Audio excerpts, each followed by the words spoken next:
जय हिंद। आज हम एक नए स्ट्रक्चर को सीखेंगे।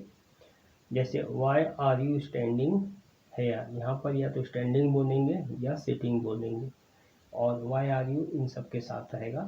तो पहले इसको देखते हैं। वाई आर यू स्टैंडिंग है, तुम यहाँ खड़ी क्यों हो। वाई आर यू सीटिंग है, तुम यहाँ बैठे क्यों हो, या यहाँ तुम बैठ क्यों रहे हो, या तुम यहाँ खड़े क्यों हो रहे हो। अब इसके साथ ये रहेगा वाई, ये बोल दिया, ये खत्म हो गया यहाँ तक। अब यहाँ से why are you wasting your time, तुम अपना समय क्यों बर्बाद कर रहे हो। वाई आर यू, हाँ यहाँ पे जैसे आपने बोला why are you wasting your time, अपना समय क्यों बर्बाद कर रहे हो। इसके बाद और है you don't have any work, तुम्हारे पास कोई काम नहीं है करने के लिए। You don't have any work to do, तुम्हारे पास कोई काम नहीं करने के लिए। If you don't have any work, अगर तुम्हारे पास कोई काम नहीं है then go and find some work, तब जाओ और कोई काम ढूंढो। If you search for work, अगर तुम काम ढूंढोगे या ढूंढते हो, you will definitely get work, तो तुम्हें पक्का काम मिलेगा।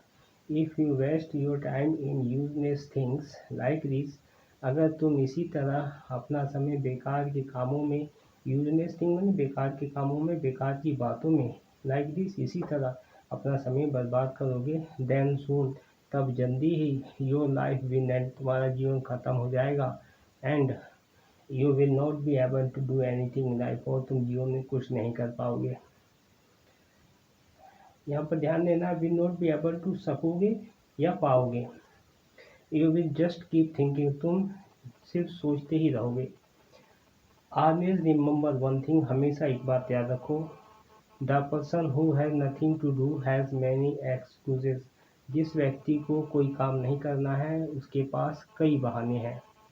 एंड द पर्सन, और जिस व्यक्ति को who has to do some work, और जिस व्यक्ति को कोई काम करना है, हैज़ नो एक्सक्यूज, उसके पास कोई बहाना नहीं है। ये बात हो गई। अब आगे देखते हैं।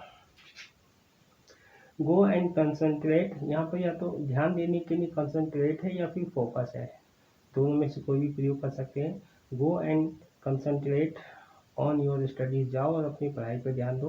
Go and focus on your work, जाओ और अपने काम पर ध्यान दो।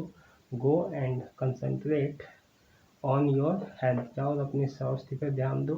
Go and concentrate on your family is attention, तुम अपने परिवार पर ध्यान दो।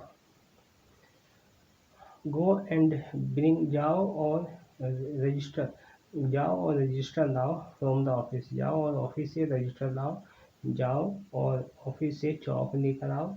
जो भी हम स्कूल के ऑफिस से या किसी भी ऑफिस से कोई सामान मंगाते हैं तो हमको ऐसे बोलना है, जाओ। Go and bring the form from the bank, जाओ फॉर्म बैंक से लेकर आओ। अब यहाँ अभी तो लाने के लिए तो रखने के लिए हो गया। Go and keep this register in the office, जाओ और ये रजिस्टर, ये चौक, ये कुर्सी ऑफिस में रख कर आओ।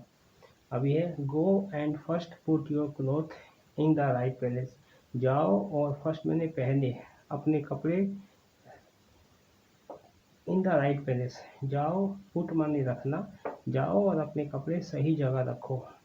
Go and first put your bag in the right place, जाओ और अपना बैग सही जगह रखो। Go and first put your cloth, go and first put your luggage in the right place, जाओ और अपना सामान सही जगह रखो। ये हो गया।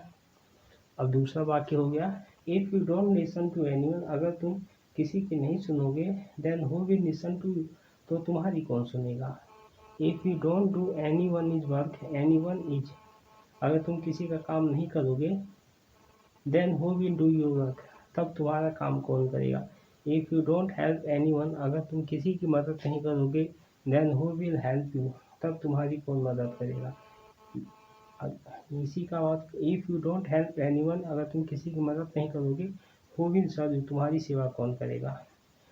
Then who will take you forward, तब तुम्हें आगे कौन ले जाएगा। तो इसी तरीके से ये वाक्य है। इस स्ट्रक्चर में आप बढ़ाते रहिएगा जिस तरीके से आपको समझ में आए, और इसको जितना ज़्यादा आप प्रैक्टिस करेंगे, जितना ज़्यादा अभ्यास करेंगे, उतना ज़्यादा आपको समझ में आएगा। इन रेखाओं का मतलब है कि ये रेखा आप देख लीजिएगा टेंस के हिसाब से है, ये यहाँ तक आएगी, इसके दो वाक्य हो गए हैं। Why are you standing here and why are you sitting here, है ना। तुम खाली क्यों बैठे हो और तुम यहाँ बैठे क्यों हो, या तुम यहाँ बैठ क्यों रहे हो, या तुम यहाँ खड़े क्यों हो, एंड और अपना समय क्यों बर्बाद कर रहे हो। तो मिलते हैं नेक्स्ट वीडियो में। जय हिंद।